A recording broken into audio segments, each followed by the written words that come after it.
Hello everyone, this is Professor Casey. Welcome back. Today we're discussing chapters 5 and 6 of Lord of the Flies by William Golding.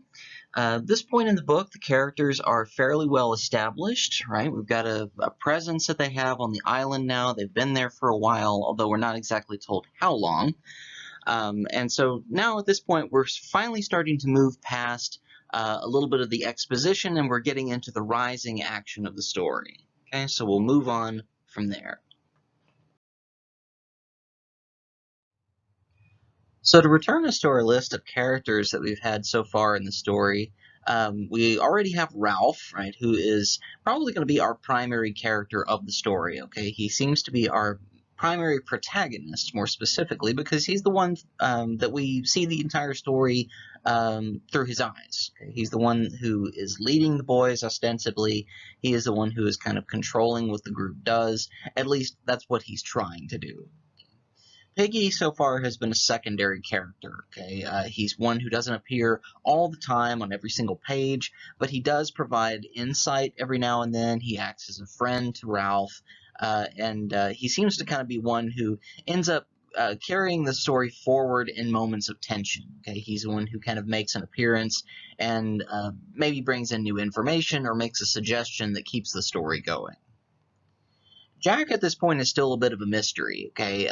Whether or not he is a primary or a secondary character is kind of up in the air, and the suggestion that he is potentially even a tertiary character is, something that we can consider. I mean, at this point, he's made enough appearances to where he's not really just in the background all the time, although he does kind of appear and disappear gradually over the course of the story. So right now, I would argue that he's potentially a secondary character, although he does actually become a little bit more prominent as the story continues.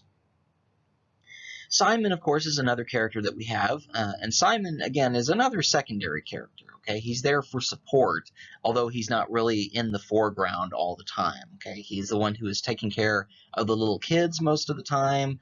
He's been an assistant to Ralph when it comes to building shelter, but again, he's not right in the spotlight all the time. And another character that we have to consider beginning in this chapter, really, and going forward, is the Beast. Okay, and the Beast is most certainly a tertiary character because although the boys become more and more engrossed with the idea that there is a monster lurking somewhere on the island, we never see it. Okay, at least at this point in the story, we have not seen it. Okay. And I love the illustration that we have over here on the left-hand side. This is some artwork that I found. I believe it's supposed to be perhaps cover art for one of the editions of the books, but I think it really embodies kind of the atmosphere of what these boys are experiencing. I mean, especially at this point in the story, continuing forward. I mean, we see these two gigantic eyes in the background that really symbolize the Beast, right? This thing that we can't really see, but we know that it's out there, or we feel some sort of dark presence. I mean, it really seems to embody kind of the title of the book, too. I mean, Lord of the Flies, as we established in the first presentation, is a biblical nickname for the devil. Okay, so this is kind of a darkness that's present in the background of everything. And as you can see, the boys in the foreground are not the kind of kids you would want to run into in a dark alleyway. Okay, these kids are, I mean, they're covered in blood, right? They seem to be really embody that quote-unquote savage aspect. Okay, so I think this is a pretty accurate depiction of kind of the atmosphere of what the author is really going for. So now getting into chapter 5, now that we've kind of introduced the characters all over again and everything, chapter 5 opens up with Ralph getting a little bit more introspective about things. Okay? He is beginning to evolve a little bit more as a character, and we really begin to see more detailed stuff from his perspective. Okay, for one thing, he is becoming much more introspective, and what I mean by that is he's actually beginning to examine himself. He's examining life. And kind of the situation that he finds himself in, because again, he has been thrust into this position of a leader, really not even asking for it, and he's beginning to feel the weight of it. One thing in particular is that the story says that he's really figuring out the fact that life is really just a matter of following your own feet. Okay, something that there's not really a defined direction all the time.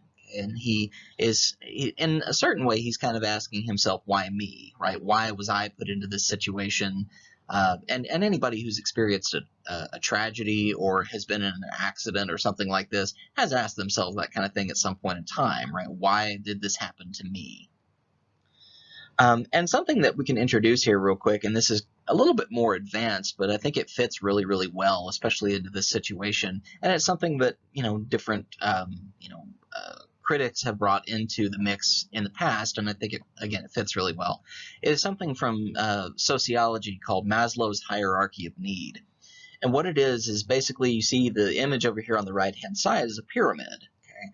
And the needs of human beings begin at the very bottom level of this pyramid. Okay? They're the physiological needs in order for us to survive. Okay? Food, water, warmth, and rest. Okay? And up until now, that's really what these boys have been searching for more than anything. Okay? And especially the fact that they're children. That's what makes this so important, is that children are in desperate need of this, and quite often they can't even provide this for themselves. Okay? They usually have to have an adult or perhaps an older child, a sibling, a friend, whatever, to help provide this for them. Okay, so this is the primary burden that's being placed on Ralph right now, is he has to give the physiological needs for the boys, and added onto that on the second rung, safety needs. Okay, having some kind of security, making sure that none of them are going to get hurt. And even within the first couple of chapters, Ralph has already kind of failed at this, okay, because he's already had one boy who has gone missing and is presumed dead. Okay, so this is a pretty harsh lesson for him to have to learn, and again, through no real fault of his own. Okay, so Ralph and the other boys are still struggling with these two bottom needs, the basic needs of humanity, right? The physiological needs and the safety needs. Okay. So from this particular point going forward in the book, they are kind of still grappling with these two things, but eventually they're beginning to establish them to a certain degree of security, and they're getting into the next couple of rungs, the psychological needs. At the beginning of this chapter, now that Ralph has, kind of had this little introspective moment, he calls a meeting together and kind of unloads on everybody. Okay, up until now, right, we've already seen that in the course of him trying to provide the safety needs and the security, the shelter, and so forth, he's already kind of failing at that because he doesn't seem to know how to organize the boys, right? And the boys are fighting back against him, right? They're off playing in the ocean. They're fooling around. They're doing everything but what he needs them to do. Okay? They're not helping him really, except for Simon. Okay, Simon seems to be the only one who is willing to help Ralph out. And so he really tells them that he thinks they're lazy, they're not doing what they need to be doing, and if they are going to help him, succeed in this, then they need to help him. Okay. And this point in the story, again, is where we start to see more and more of this undercurrent of fear when it concerns this thing that the boys are referring to as the beast, right? The beastie or the monster. Okay. And again, we've had a little bit of a glimpse of this, nightmare scenario in the first couple of chapters with the one boy who was killed, presumably in the fire. Okay, when the boys tried to light the signal fire for the first time, burned out of control, and the boy who claims to have seen a monster has gone missing. Okay, so again, planted that little seed of fear in the minds of the kids. And now we have another boy, another little one, who claims to have seen the monster again. Okay, and this boy actually, whether he has actually seen it or not, okay, these little boys we've already established are very malnourished, right? They're lacking in a lot of the basic care provided to them by an adult, right? A mother figure, perhaps, a father figure, whatever it happens to be. And so they're struggling a lot psychologically, and it's difficult for a child to come to terms with that. Okay? So in the process of all this, now we actually have these little boys who are claiming to have seen apparitions of some kind, right? Whether in their dreams or if they are not sure if it's a nightmare or what. But this one boy claims to have seen the monster again, and he actually proposes something that the other boys do not, and that is that this may be a monster that lives in the ocean. Okay, something that comes out of the water at night and could potentially harm them at any given moment. Okay, so again, this immediately strikes away this level of the hierarchy of need that has to do with security and safety. Okay, this is being threatened again. Okay, and it plunges these boys into a moment of pure chaos. Okay, they all start talking over one another. They're panicking at the prospect that they are prey, perhaps, for some monster that exists. And it's difficult for Ralph to keep control here. Okay, this is a situation where he very quickly loses control. Okay, because he doesn't really know how to reassure the boys. Okay, aside from just saying this is something that is all in your head, right? You've seen this in a dream or something. It's not real. Okay, and being dismissive of that without really listening to the boys, again, through no fault of his own, is something that Ralph cannot meet effectively. Okay. And the reactions of the boys end up differing, okay? Because Ralph tries to call order and tries to basically keep the boys calm and say it's all in their heads, it comes across as a little bit too distant and too dismissive, okay? But this is a moment where Jack is actually able to take a lot more control because he becomes more action-oriented. I like to think of it this way. If you think about a little kid who has parents, perhaps two parents or whatever, and the kid is having a nightmare, thinks that there's a monster in the closet, perhaps, or under the bed, most parents would not necessarily just tell the child, you know, it's all in your head, go back to sleep. Okay, that's, again, being very dismissive.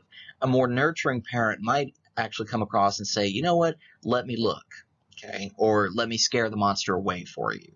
Okay, actually taking another step to validate the child's fears and then to put them to rest. Okay, and whether he intends to do this or not is kind of up in the air, but Jack actually ends up fulfilling this in the moment because he says, okay, if this monster does exist, we need to go hunt it down and kill it. And again, Jack has already proven that he is capable of killing now. Okay, he's actually killed a pig in the previous chapter. He has provided a basic physiological need, the food for the children. Okay, and so now it seems like Jack might be one that the kids can rely on a little bit more. Right, they're more eager to follow him. And so Jack actually calls for a hunt here and runs off, and the other kids end up following him. Okay. And so it gets down to the moment where Ralph, Piggy, and Simon are the only ones left behind on the beach, and all of the other kids have jumped up, grabbed a sharp stick or whatever, and run off after Jack.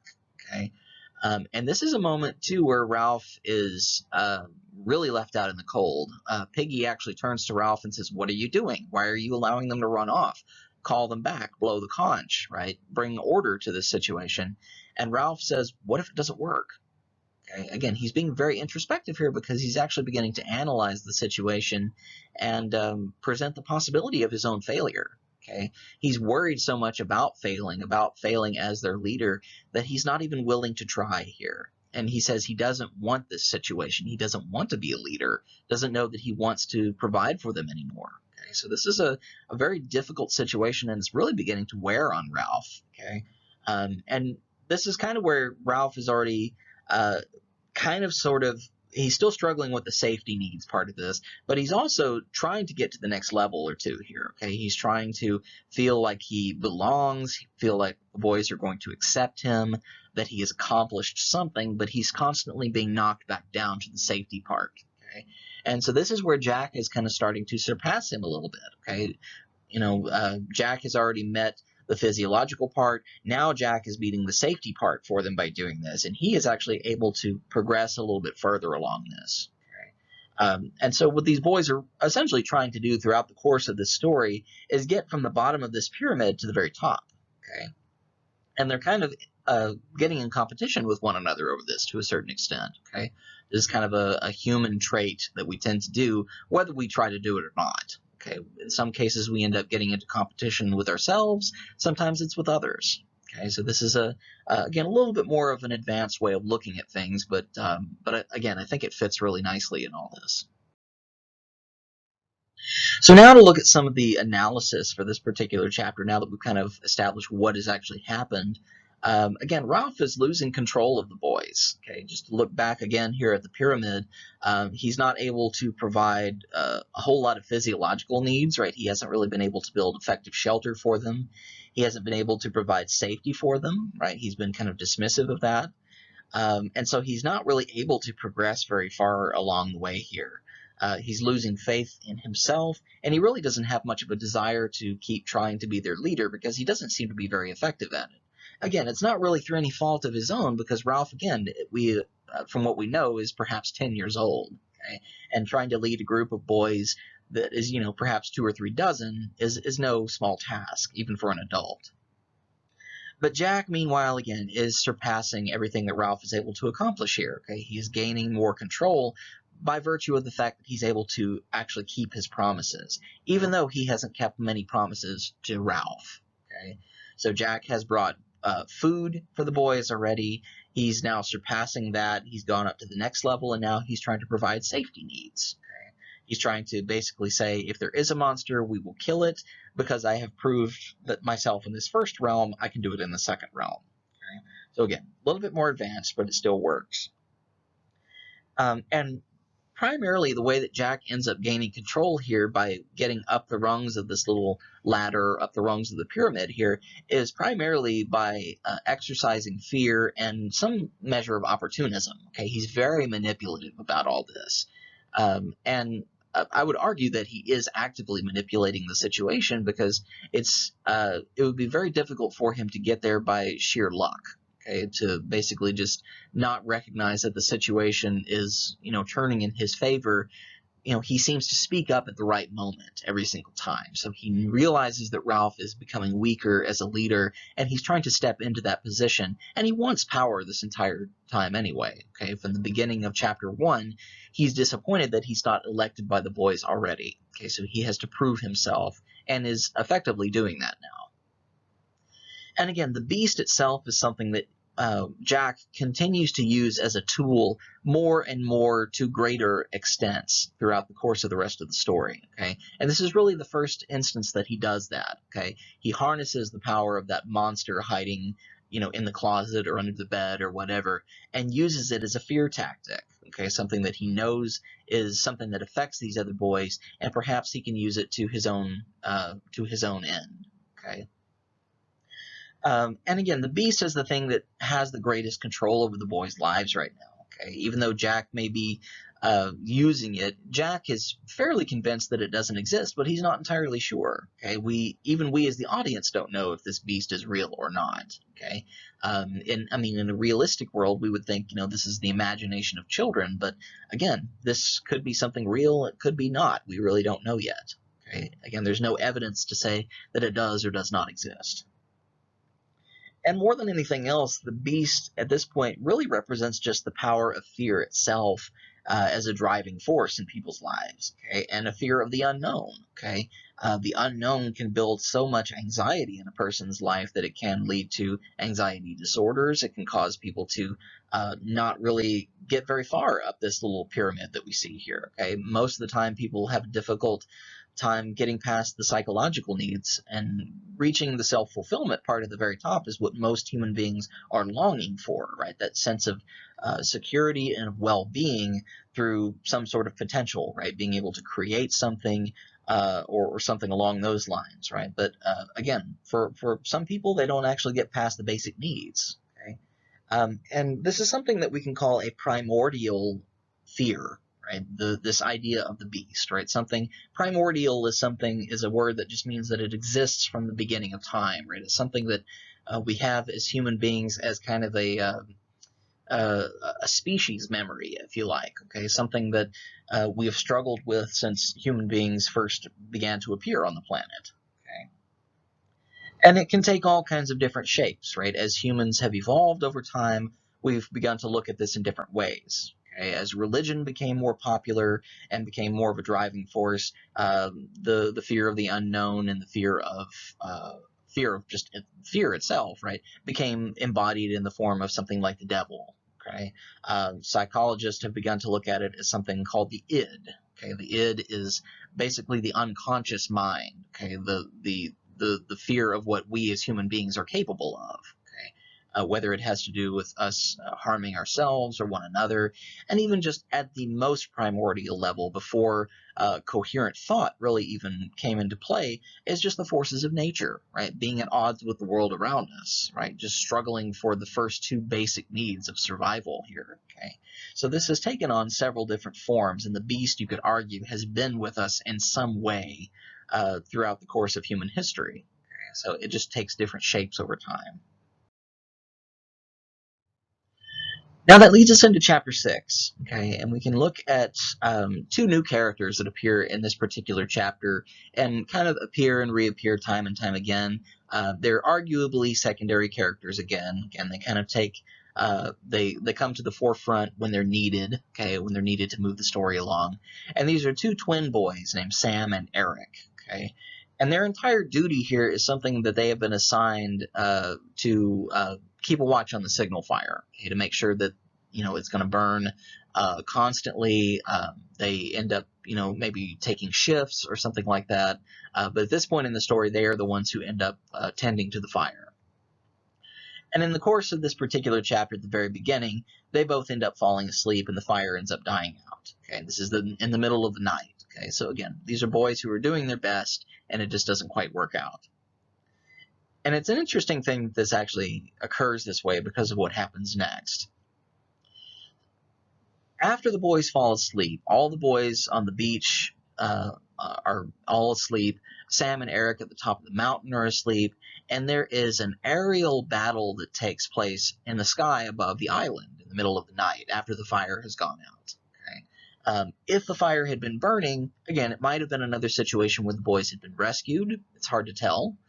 But this is a reminder for us that there is a war that's occurring in the world of the adults outside of this island. Okay, we're not given a whole lot of information about it just yet. The author does drop clues and stuff that we can talk about here in a minute.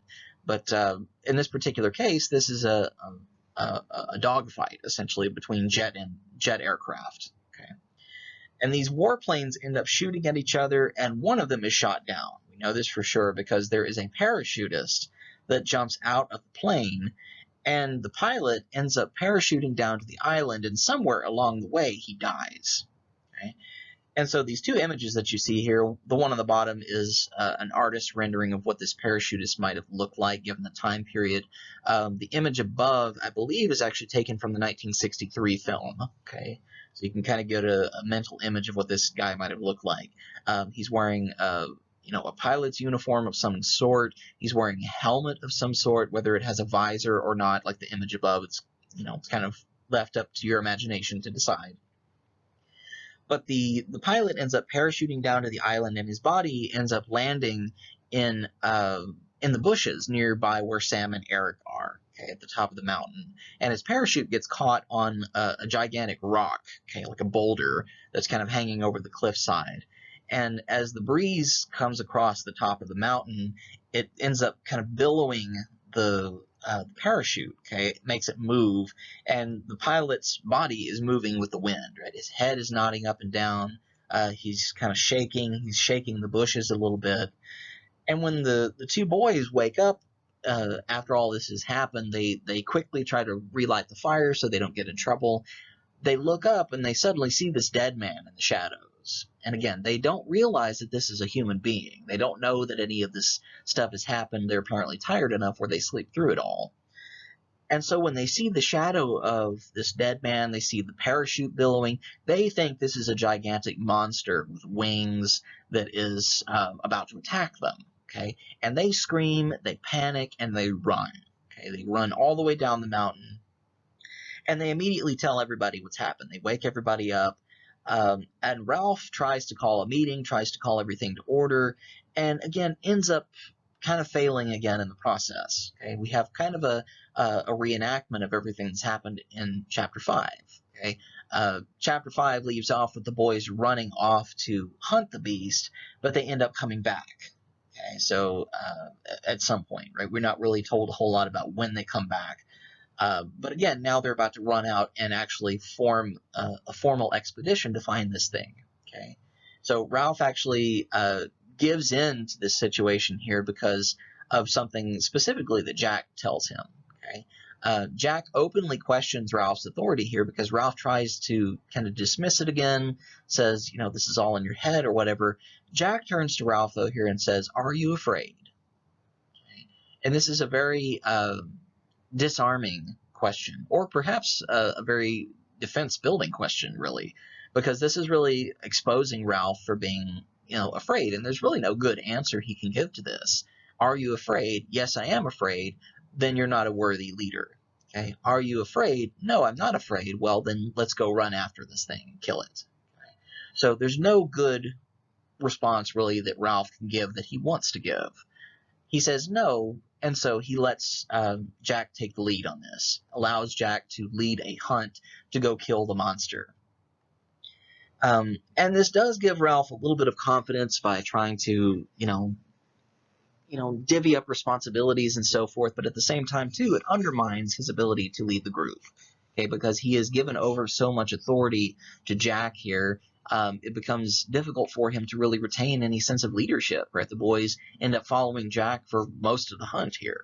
Okay, so it's a very precarious situation that he finds himself in. Now, for the analysis of this chapter, the warplanes themselves are very indicative of a specific time period. Okay, again, it gives us a sense of that and a connection again to the outside world. It reminds us that there is something going on in the backdrop of what's happening to these boys, and it ends up being a bit of a parallel. Okay, because this is a war that is going on in the adult world, these boys are also kind of waging a war amongst themselves and with the island. Okay. Jet fighters, in particular, if we're talking about that, because this is something that kind of gets brought up here, jet aircraft were not actually used until the Korean War, which was in the early 1950s. Okay, and the Korean War technically is still going on today. It only ended in an armistice in 1953. Okay, so technically North and South Korea are in a state of war, just in a ceasefire. Okay, but the Korean War ended, this armistice was signed the year before Lord of the Flies was published. Okay, so this really tells us that this was intended to be the same time period. Okay, and the thing that we're told in over the course of context clues and the boys having a discussion with one another is it's revealed that there are atom bombs that are being threatened against England. Okay, in war with the Reds. Okay, and the Reds are the group that are targeted as being the enemy here. So this is really, and the Reds in the real world during this time period, this would have been written in the height of the Cold War. Okay, and I think as we talked about in the first chapter, for the kind of the background of the story, the Cold War was something that happened from 1945 until 1990, and the primary enemy of the First World, which was the United States and its allies, which would have included England, would have been communist forces with the USSR, Russia, and all of its allies. Okay, and communists were considered Reds, right? Red was the color associated with them. Okay, so it's really the author trying to propose the idea that the Cold War ends up escalating into perhaps a third world war and all this. So it's kind of a science fiction idea at this point, right? This is something that never actually happened. But it gives us a sense of context in terms of these boys actually being from England, okay, and that atom bombs are being threatened, okay. And I think this was actually, in fact, 1952 or 4, I forget which, was the year that Russia actually was able to make an atomic bomb for the first time. Okay, so this was, it all fits very well into historical context. And it's also determined that in the course of these boys having a conversation about this, that their plane was an evacuation plane, okay, and it was actually shot down by the Reds, by the enemy. Okay, so they were actually trying to evacuate wherever they were.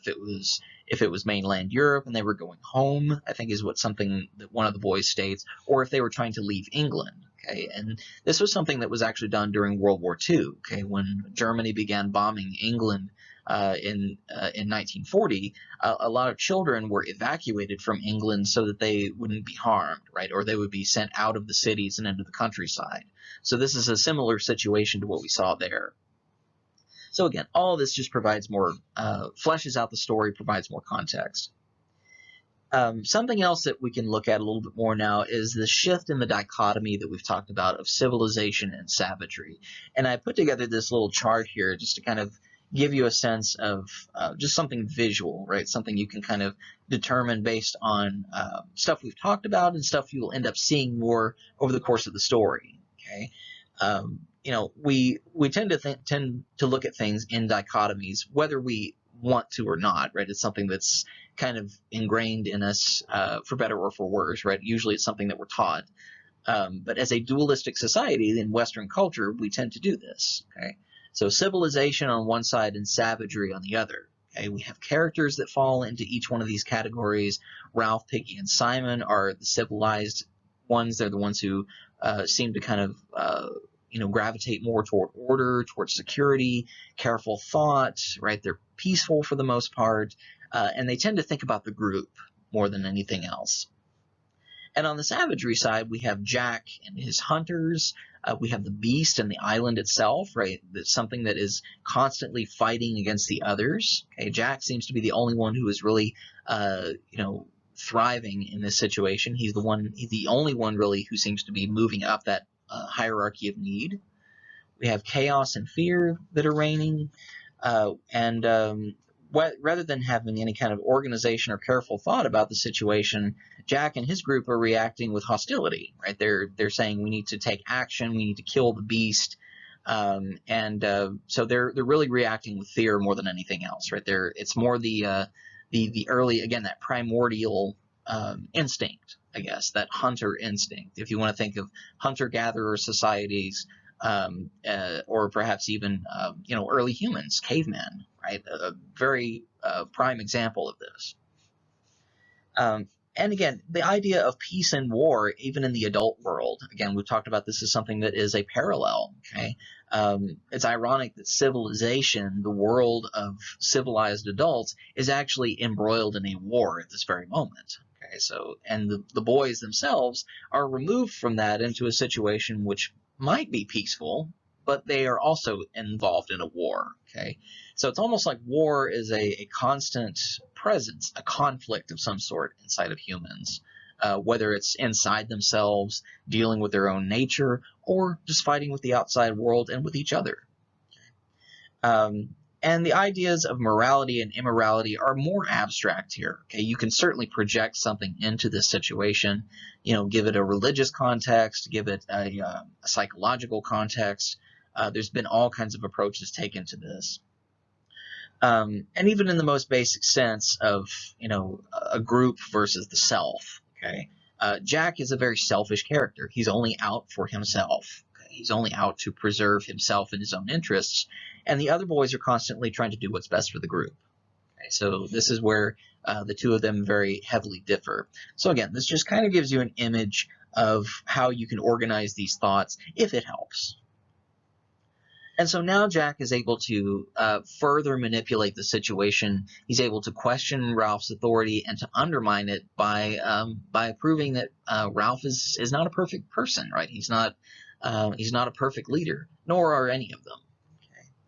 And so now Ralph is forced to act in an irrational way. He's been manipulated enough to where he's kind of been knocked off of his pedestal a little bit here. Okay? He's not really able to give it careful thought. He's not really able to be organized as much. And he's reacting with fear, and so this reaction is leading him into doing something a little bit irrational, right? Something that could potentially get himself or others hurt. And so the beast is now beginning to move the chess pieces, if you like. Okay? Whether this thing actually exists or not, again, is still up in the air and still open for debate. But it's taking on almost a religious semblance of sorts. Okay, this beast is becoming something almost godlike to these kids, because again, it's a being that's invisible. They can't see it, but they can feel its presence. They can feel its influence, primarily through fear. Okay, and just the presence or the situation is something very interesting too, because it mimics a lot of religious imagery. Okay, the idea of these boys, the twins in particular, Sam and Eric, seeing what they think is an apparition of some kind on a mountaintop, and coming back down into the valley to tell everybody else what they've seen, it seems like a religious experience, right? And it very closely mimics, religious traditions like what you see in the Judeo-Christian, for example. If you look at the example of Moses, perhaps. Moses goes up the mountain, sees God, gets the Ten Commandments, and comes back down to tell everybody what's happened. Okay, so it's similar in that regard. And whether the author meant for this to happen or not, again, it's completely open for the debate. So that gives you a little bit of an idea of how we can begin to look more at the characters in the story, okay? And we're gradually getting into the rising action of this now, okay? And I'll provide you with a little bit more of an image of this in the discussion as we go along and everything too. So head on over to the discussion board now and check out the discussion questions for chapters 5 and 6, okay? And I will see you all next time. Thanks.